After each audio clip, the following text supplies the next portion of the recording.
Now the talk on Theosophical symbolism. Great, thank you. Good morning, friends. And today we will have the second in a series. So last series of the Theosophical symbols was Alpha and Omega, or the point. And today we will talk about the second Theosophical symbol, that is duality. It is an absolutely fascinating topic. And basically all that we will talk today is about the line. So this is the second Theosophical symbol. This line also can be depicted like this. So the entire talk will be about the line. And we will get to this. And there's just so many layers to the symbol. We will start with what the symbol is. We discussed in the previous talk that the symbol is that peephole through the ring do not pass into the mysteries that we're not able to see. So it is just a little peephole through which we can see a little bit beyond the ring that we cannot pass in our understanding of reality. I would like to begin with probably one of the most mysterious statements that there is, and that is, in the beginning, God created the heaven and the earth. And it's hard to imagine the greater mystery than that. First, there is a beginning.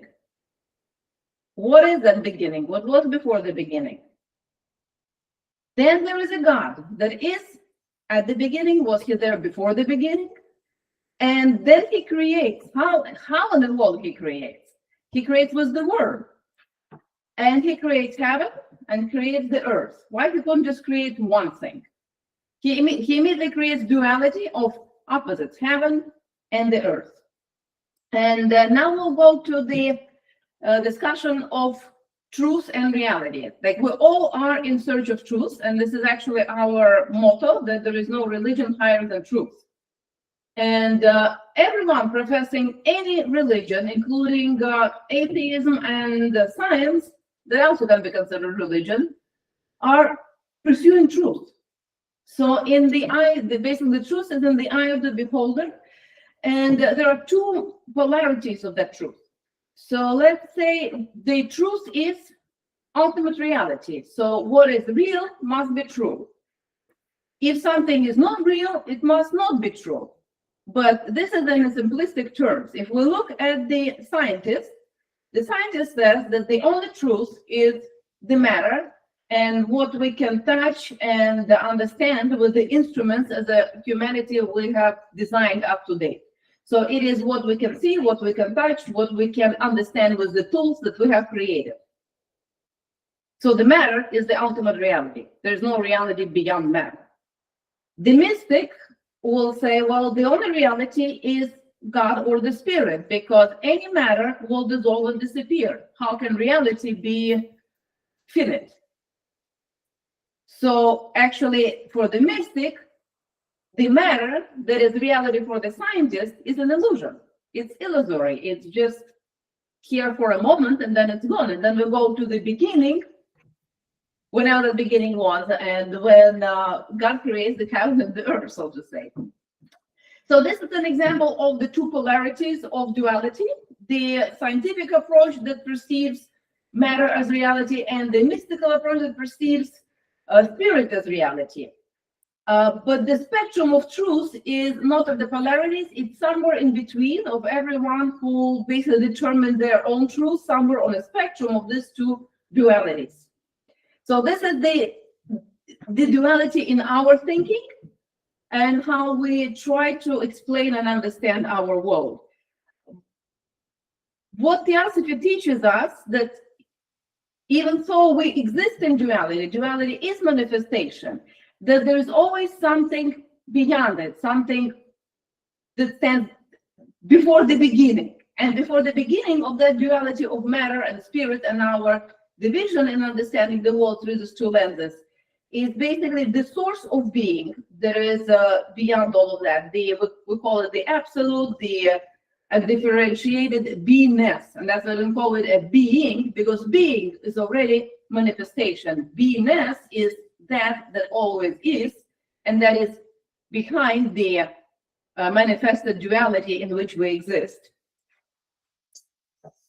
Now, the closer look at the matter. If we look at the matter, it's actually not that solid at all, because the deeper behind the matter, if we go to the atomic and the quantum level especially, it is motion.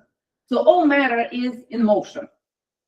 And if we go to the spiritual sources, we can go in this case to Bible. There is this famous line that always resonates throughout. The spirit moved. But the spirit did not just set on something and here it is. It moved. So the manifested reality, the matter, is created through motion. In that case, the matter can be reduced to motion. So all matter is in motion. Now let's take matter that is motion. If we sort of agree that matter can be motion, then we go to creation of time and space. Once there is motion, and basically matter exists in that motion, we look at the first act of deity, that is motion. It manifests, it creates, and it creates. The motion cannot be in a point. And we studied the point and we studied alpha and omega because it's the point. So this is the absolute, this is the alpha and omega, all in it. But when it moves, when the spirit moves, it creates matter and it creates space. Because you cannot move outside of space. If you move, you're basically creating the space for that movement. And once there is space, and whatever it is, the spirit moves through the space, it also creates time. Because that's the measure how long the motion lasts. So the space and time is the creation of the spirit moving, or that manifestation that comes out of that one single point. And we studied the point is basically the beginning and the end, all that is, all that was, but it is not in motion, it's not manifested. So the line is the spirit moving, the manifestation. And when we look at the movement in space that creates in time, it becomes measured duration of that movement. And by default, we're already establishing duality. So there is spirit that moves, there is matter, the motion itself, basically that it's moving. Then there is motion in space, and there is space. Then there is space and time relationship, and neither one could be is unthinkable without the other. Now that we establish space and time through the motion of the spirit, let's talk about time and eternity. So what is time and is there eternity? The scientists would say there is only time because there's only matter. The mystic would say, actually, there's only eternity. Time and matter is just a segment of that, and it's illusory. The way we may want to look at time and eternity. So when the spirit moves, it moves through space and time, and space and time and movement, or the matter, is the measure of that emanation, of that manifestation. So basically, time and space and time is just a segment of eternity. So it's not separate from it, but it's a measure of one snapshot. It's like a picture. Like there is a movie, there's lots of pictures, and time is a snapshot of one picture in that endless stream of pictures. And often we feel like the world is literally slipping by us because the only place where we exist is in now. So we only exist in this point. That's the only place we are, but there is duality of past, there's duality of future, and when we question the reality of past and future, is past consisting of our memories any less real than now where we are? It's very real to us, but it doesn't really exist. It's illusory, it's gone. And the same as future. What is future is our anticipation, our picture, our imagining of what will happen. And when we imagine it, it is so realistic that it is, to us, it seems completely real. But in reality, both past and the future are the line, the motion when we are in the dot of present. But again, this is bringing us to the question, so what is reality? And what is not reality? Is that, again, the reality is the perception of the perceiver of what is. There's actually entire studies, and one of our members is a researcher of that, is basically the perception of time. That there are some people who live in past, some people who in future, some people live in present, and it determines how they perceive world and how they live. So that brings us to, again, the question, what is reality and where it begins and ends? And what its relationship to time and eternity? Is eternity outside of time, or time is a segment of eternity? And there are many questions we can pose, like the student doesn't have the answers, but I'll bring the questions up front. So we exist in time, we exist in now, we imagine past and future. When we die, do we step out of time? Or we're still in time, just in a different reality? When the life ends, are we step out of time into eternity? Or yet again, in another measure of time that measures that dimension of manifestation?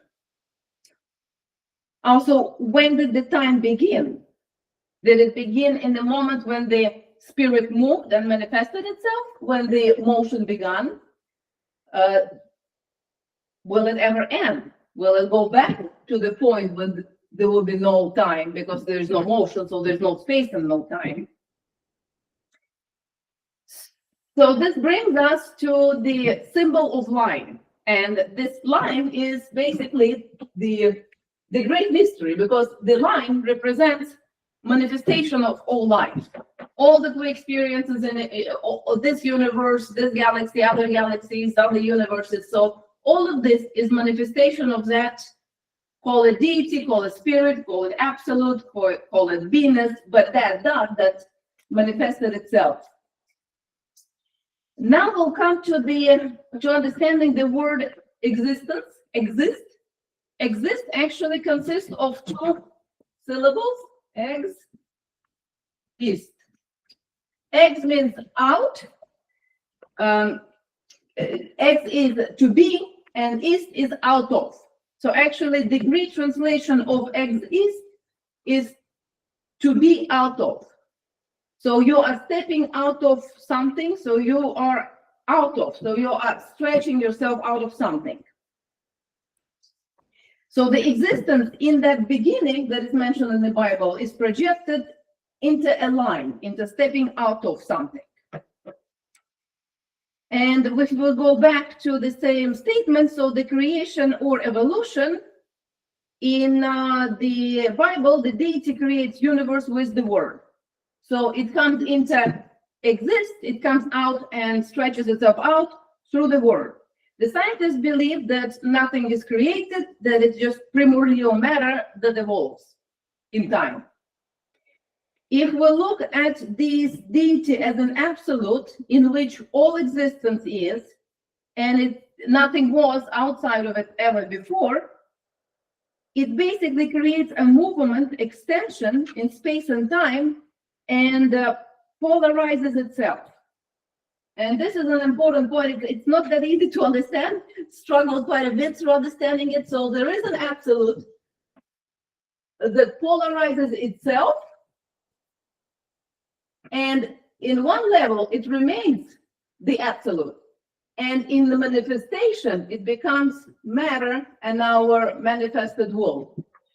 So it never stops being the absolute, but part of it polarizes and basically becomes the manifested world, the manifested matter, the duality. And this is the creation of the heaven and the earth, because it doesn't stop to exist as an absolute because it manifested. So there's still heaven, but it basically created polarization of duality, of creating opposite of that, or basically a manifested representation. And there's a very beautiful line about it from Mahabharata. Having pervaded this whole universe with one fragment of myself, I remain. So I still remain the absolute, the spirit, the deity, while I manifested the earth, the matter, the sort of duality that is in motion. So this is in motion, and this is a dot, this is still.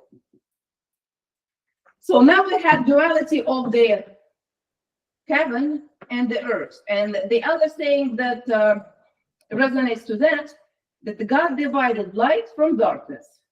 And this is the creation of universal duality. So there is light and there is a darkness. What is important to realize that neither light or the darkness is good or bad. They are both polarities of the same absolute that just polarize itself. So the polarization, when you look at the aspects of matter, it's basically motion, it is creation, it is movement, it's movement, it's will. And when you look at the sort of the part that stayed absolute, it's basically the spirit, it's the motionless, it's omnipresent, but it's not in movement. So they're almost like two poles, the positive and the negative. So the positive, the spirit, life, causative principle, and the negative is matter and formative principle. Again, they're not good or bad, they're like two poles, positive and negative. So this is where the one, the dot, becomes two. The causative, it creates motion, and formative, when it forms matter, shape, and universes and existence. And that's basically when the duality enters the picture, and there's always twin forces playing in manifestation. That there has to be light to have darkness. There has to be darkness to see the light. There is a polarization of stillness and motion. And when you look at the two symbols that we talked before, at the dot and the line. So let me see. So this is the dot, and you can call it the causative principle. Causative principle, and also it's called basically the father. It is that moves. It's causative. And then the second one is the line, and that's formative. It's basically creating form, and that's called the mother principle. The line is basically becoming manifestation. It's the first act of creation, where the dot is the causeless cause from which that manifestation comes. And line was considered by many one of the most mysterious and most marvelous of symbols. And I will quote what Pythagoras wrote about the line. He said that as the point corresponds to unity, the line corresponds to number 2, or duality, because it was produced by the first motion of indivisible nature. So he calls the absolute or the Venus or the deity and the indivisible nature. So it's the first motion produced by indivisible nature and formed the juncture between the 2 points.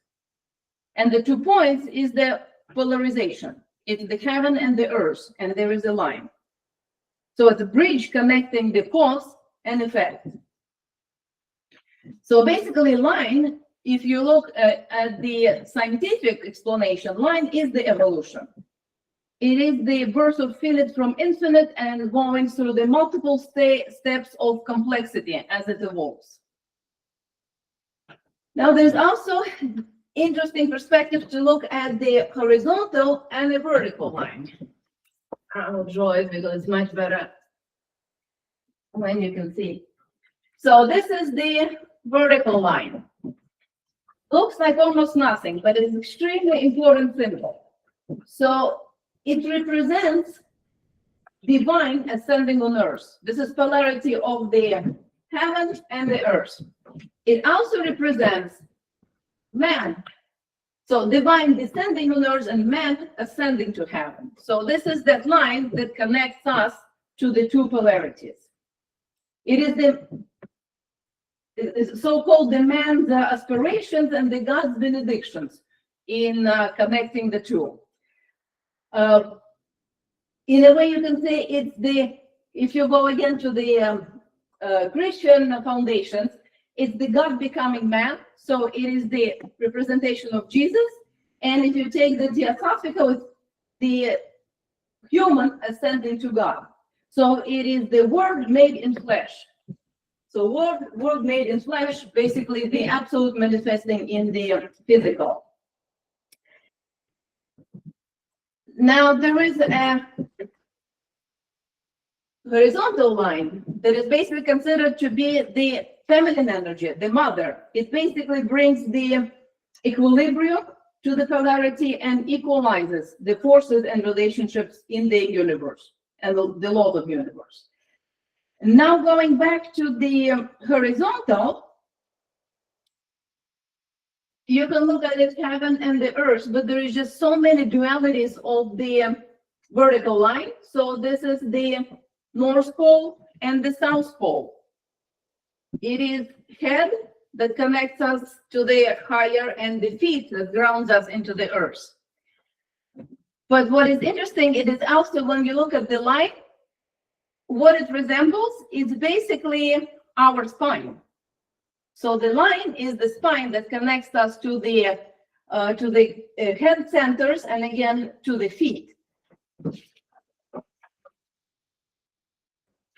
The outer way line, the vertical line is described, is basically this is the divine covenant. So when you want to depict pictorially what is divine covenant, it's the vertical line, because it is the connection between the heaven and the earth, between the spirit and the matter. And in Theosophy, we say this is the connection between the lower self and the higher self. And this is the divine covenant of connecting the two. And also in Theosophy, we call it antaskarana, basically a link line that connects the two polarities, lower and the higher self. So you can also say that line is the path. So if there is a manifestation from the absolute, the moment we come into this manifestation, that is the past. So when we read in the Voice of Silence about the past, this is the path we are all on the path of this line of manifestation. And where do we travel? We travel through that covenant from the matter back to the spirit, to the divine, to the absolute us, to the basically higher self. And when you look at it from the scientific point of the duality, we travel basically from the lower stage of evolution to the higher stages of evolution. So we can see how actually understanding duality and going beyond it brings both the spiritual teachings and scientists together, because we all travel on the same line, on the same path. There is another quote, no man comes unto the Father but by me. So we may struggle to basically understand what it means, but again, if you take it in this context, if you look at the Father, Father is that basically, as I said, the dot, the absolute from where all manifestation comes. Us are here. So this is based on manifestation matter. And there is this, basically this line of divine covenant of us ascending back. So basically, it is the higher self that leads us through this line back to the, it is the lower self, the matter, ascending to the higher self, leads us back to the absolute. And the line becomes a point of self. So this is us in motion. So with us ascending. and lower becomes through that higher. And line is the beginning where we begin the journey. Once we're manifested, it is the way, and it's the end once we reach the absolute that polarize itself into us. Also, the vertical line, as we discussed, represents relationship of man with divinity, with absolute, with God. So it's basically the matter and the spirit. And the line that is horizontal, it's our relationship with matter. So it's the vertical relationship, it's horizontal relationship. So it's us relating to each other, it's us relating to the animals, to nature, to space, to time. So this is our horizontal relationship within ourselves. And if you can look at the vertical line, this is basically the line of fatherhood, and the horizontal is the line of brotherhood. Here we relate to the father, here relate to the brother. So this is, when we speak of the universal brotherhood, we speak about the motion of our manifestation and our relations in our manifested world to each other and to all life. Now we'll come to the most interesting, how these two lines come together, because we keep talking about the lines, and I'm sure there is like questions like, what, really? All motion and all matter and all manifestation is just in the light? So now we will come to the most sacred of these symbols that existed in basically every culture and every spiritual tradition. And this symbol you'll recognize right away. So it's almost like there is some invisible weaver. You again can call that invisible weaver the God, the absolute, the first cause, the first principle, but there is some invisible weaver that basically weaves this vertical line and the horizontal line together into the fabric of universe in infinite complexity, infinite beauty, merging time and space. And when you look at the basically our connection to the absolute and spirit and our interrelation among ourselves, what it creates is a cross. So this is the fatherhood of our relation to the higher. This is the brotherhood of us relating to each other. So if you look how it weaves together, it weaves into the cross of the basically the vertical and horizontal. The vertical line descends into the horizontal line as infinite enters the limited body. So this is the matter, this is the spirit. So two of them uniting becomes the cross. And you can look at it as basically infinite and limitation merged together, and you can put the dot here. The dot will be absolute from all spins. If you add the lines, it becomes the swastika, that basically the rotation of the universe on its axis. But now we're just talking about the very basics of two lines coming together.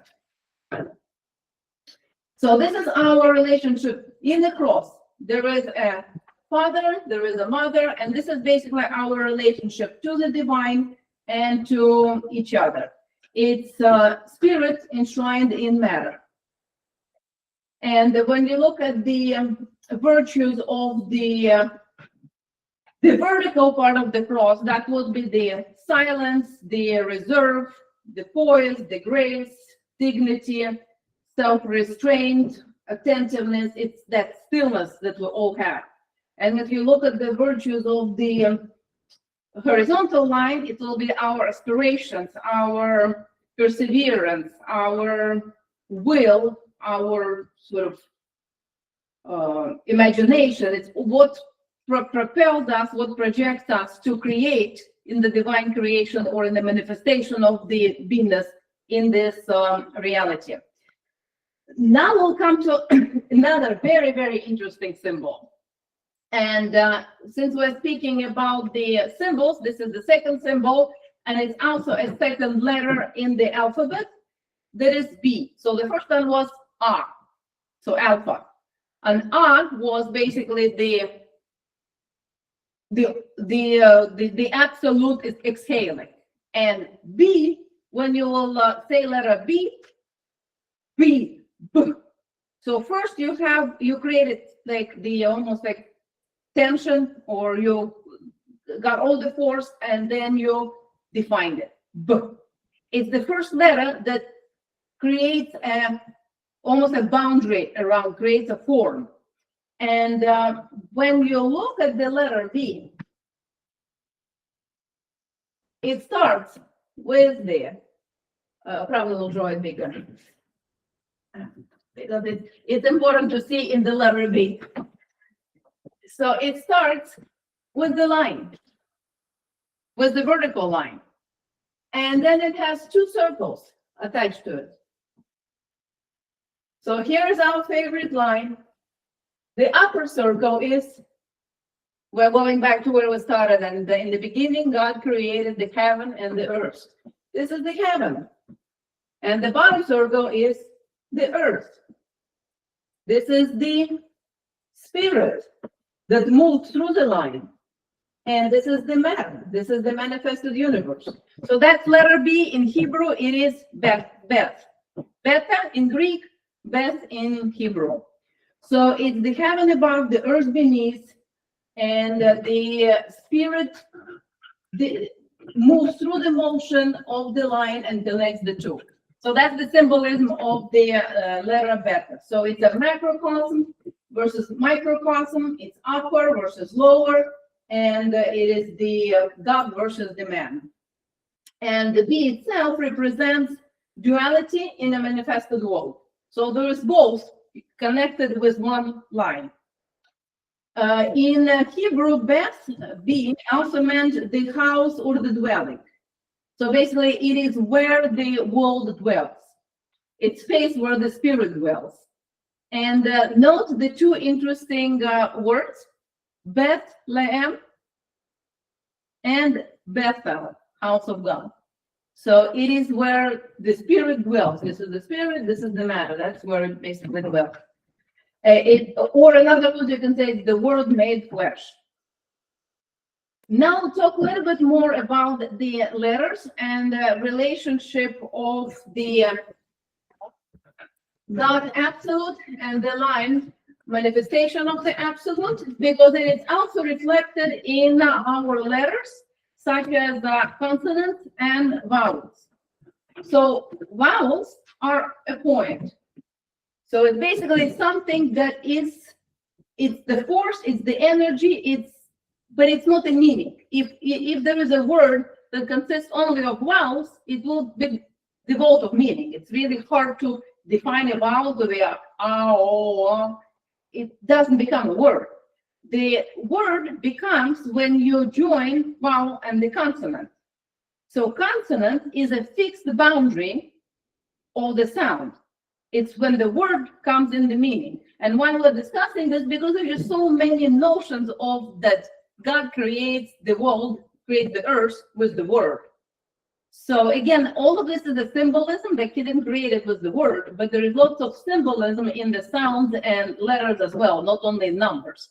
So the consonant is what defines the sound. So B is the consonant, it basically defines the R. And it creates a fixed boundary of the sound, and that's when the basic word comes into the being. So in conclusion about all of these interesting symbols, first one is that when we see duality, there is always unity behind it. There is an absolute that is unmanifest, that holds both dualities as one. So when we see contradictions in life, there is always unity behind. We just have to get to the layers in the world that's seen to find that unity. The point in motion becomes the line. The absolute manifest becomes the time, space, and what we define, how we define our universe. And it's basically a symbol of spirit becoming matter. Matter is all in motion. And motion is what basically creates that duality.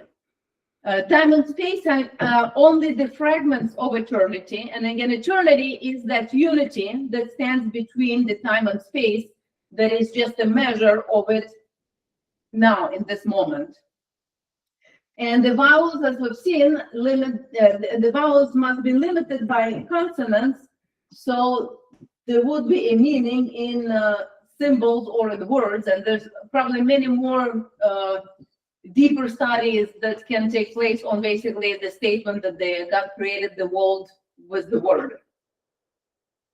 Basically, the creation of the universe is limiting the essential nature of absolute. So this is the meaning of the consonant limiting the vowel. Consonant is basically being the beta, limiting the dot of alpha.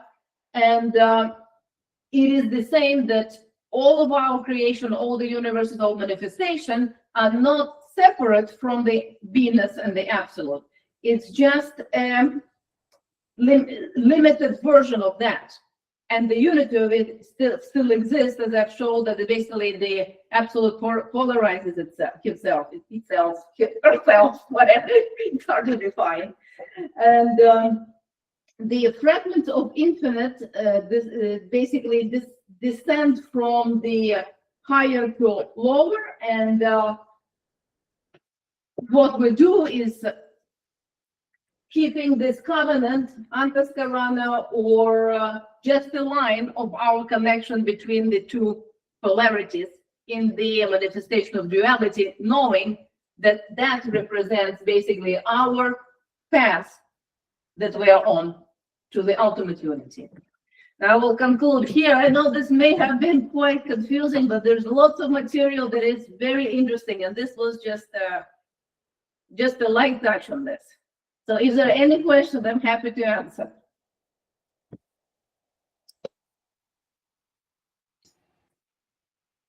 I have a question. As we're like looking for truth, and we hear, you know, the middle way between the pairs of opposites. So, but we also hear we have to transcend the opposites. So how do we know it's true? Is it the middle, or is it something completely beyond?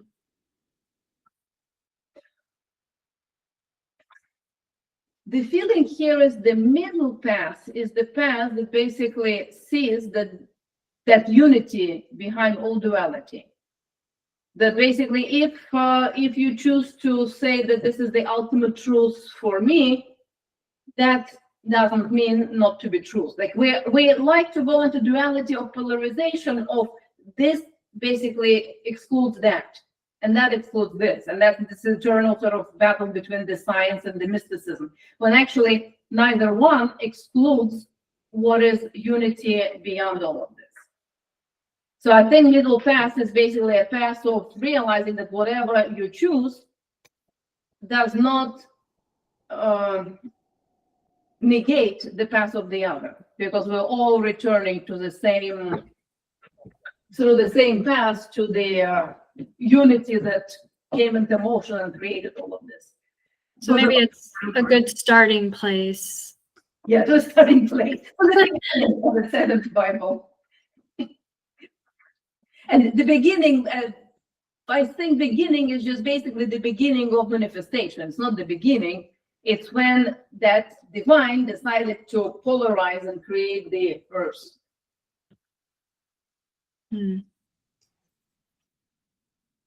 If someone has any answers to the questions of where do we go after death, into time or into eternity, and whether time ends when we come into the absolute, would be very interesting to hear. There are many questions that the talk did not give the answers to.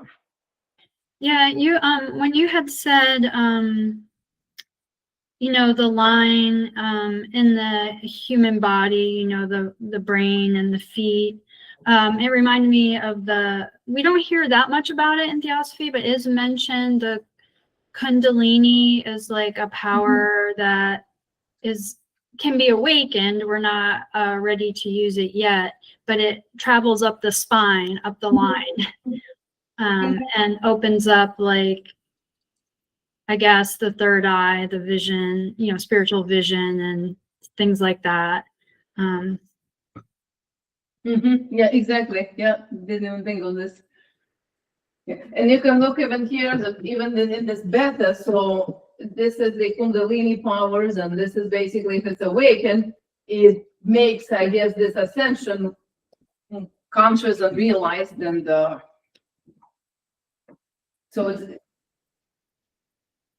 it's the connection between the lower mind and the higher mind. And again, the example on the previous question of the middle path, like, we call this lower mind, we call this higher mind, and basically once we connect the two, this is the ultimate sort of awakening. In different religious and different spiritual traditions, they call that basically this is the human, and this is the God, and this is ascension to the heaven. It all means the same thing. So we just put it in the duality, and if we want to see it in duality, we can. But if we want to see it in unity, that we all speak of the same thing, of traveling on this path that connects the matter and spirit, heaven and the earth. Even to bring the very opposite of the scientists who will say, we don't even believe in heaven. Well, they believe in the higher states of evolution. So again, this is the travel from the lower kingdoms to the higher kingdoms of evolution. I call it spirit, but one day we will see, we will have a more precise instruments to measure things we don't see with our eyes. We're already getting there with the quantum. Yeah. I have a couple of thoughts. Maybe it's a question, I'm not sure. It seems like so far we've talked about straight lines. Right up until, I think Kathy mentioned Kundalini, right? That's a spiral, that's a curved line. And in nature, right, like in the natural world, there's almost no examples of straight lines. Almost everything, even the horizon is actually curved. There's the concept of a straight line being the shortest path between 2 points is very geometric and abstract. It isn't actually the reality that we live every day. But maybe it's just that we're getting ahead of ourselves a little. I'm assuming that part 3 of this is going to start to introduce, like, point within the circle, and then right there's the circle, like the yin yang, right? It's all curved lines, but it's still representing that duality between black and white, positive and negative, spirit and matter. So it's more just an observation. There seems like there must be some sort of, at least conceptual, if not something more than that, leap that we take when we go from straight lines to curved lines. The feeling about the all of the spirals, because indeed all in nature is a spiral, and this is just a guess that this is a simplistic representation, but when we know about the cycles, so everything happens in cycles, and cycles are not straight lines, cycles are the spirals. So in a way, this is just sort of like a simple blueprint, but actually every single step happens through a spiral of a cycle. I perceive the spirals basically to be cycles, because all evolution happens in cycles. All of our Theosophical teachings explain that basically the universe exists in cycles. So we'll dive deeper into the curves and cycles and spirals.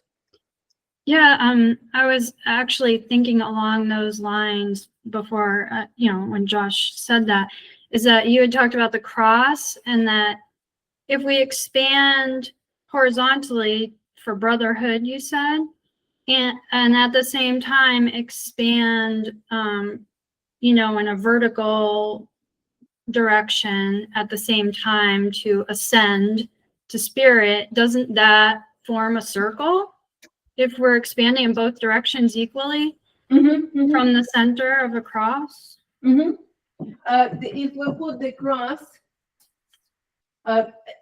we had a talk about it in the past. So if you put the circle around it and also that in the middle, that becomes, I believe it was basically the absolute, the infinity manifested into the matter, and this is the ring beyond not, that basically a limitation of what we can conceive and understand. Ring to not pass not, I forgot what it's called. Yeah, the ring pass not. Yeah, ring pass not. So the circle represents ring pass not of basically that manifestation is in this, and what is the beyond is something, but we're just not able to perceive it. And HPV also talks about the circle whose circumference is nowhere and whose center is everywhere. Mm-hmm. I think it's the same idea. Mm-hmm. Mm-hmm.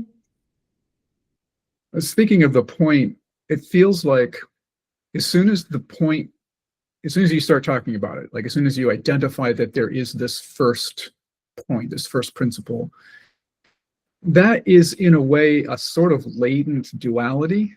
That is to say, you have the point and what isn't the point, or you have the point and what wasn't the point before the point existed. It's like as soon as that we start talking about the point, even before you get into the rays into manifestation, and before you get to the line itself, that essentially defines duality, you still have this kind of latent duality, don't we? Mm-hmm. Mm-hmm. Yeah, it's almost like the point is the moment point goes into motion, it creates duality. Mm-hmm. Yeah, but it has exactly. But even before it goes into Yeah, motion, it it implies duality somehow. Mm-hmm.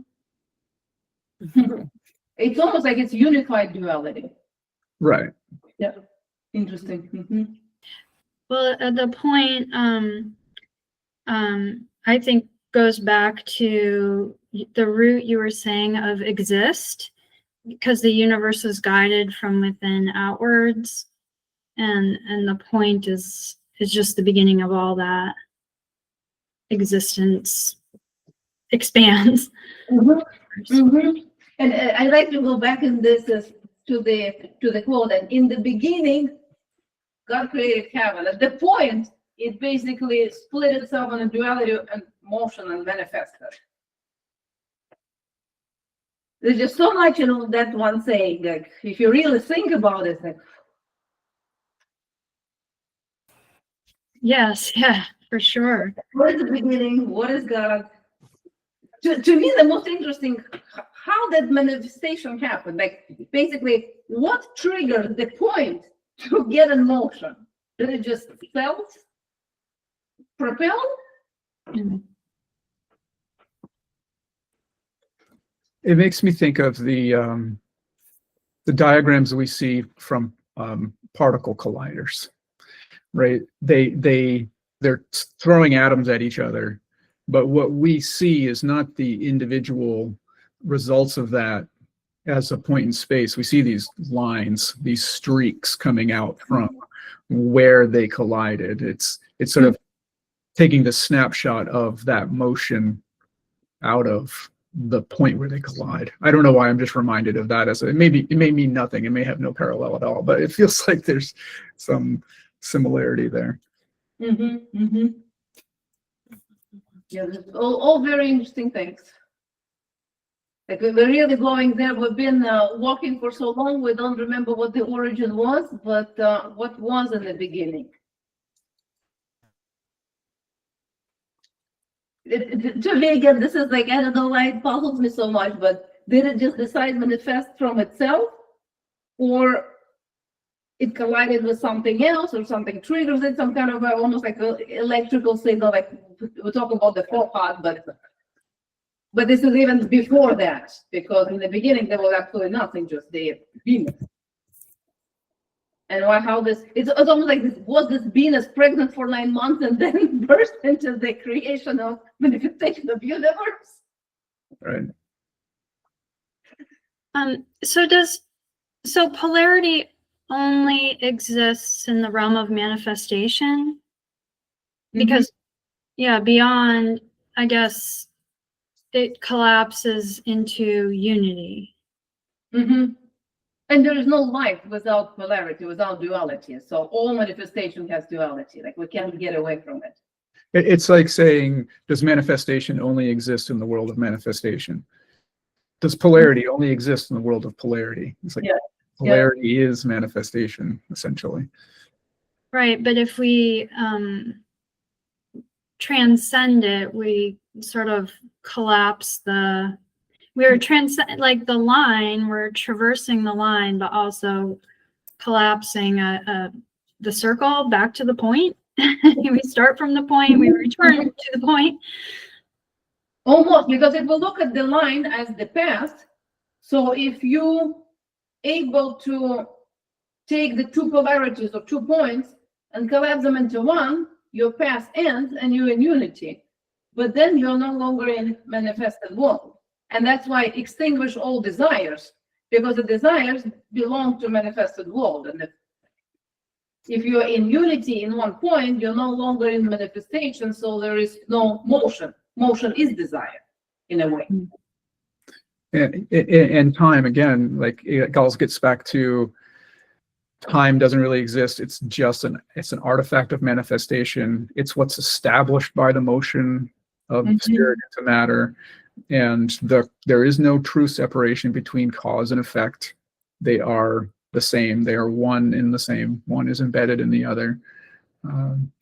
And there's another interesting use of the word line where Mr. Judge talks about the line of one's life meditation.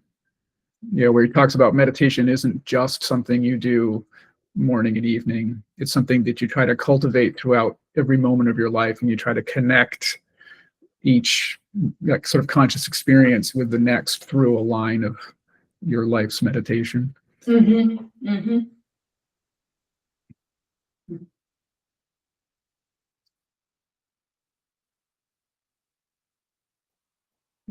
My parting feelings, like I would like to be the dog, but I still want to have my latte.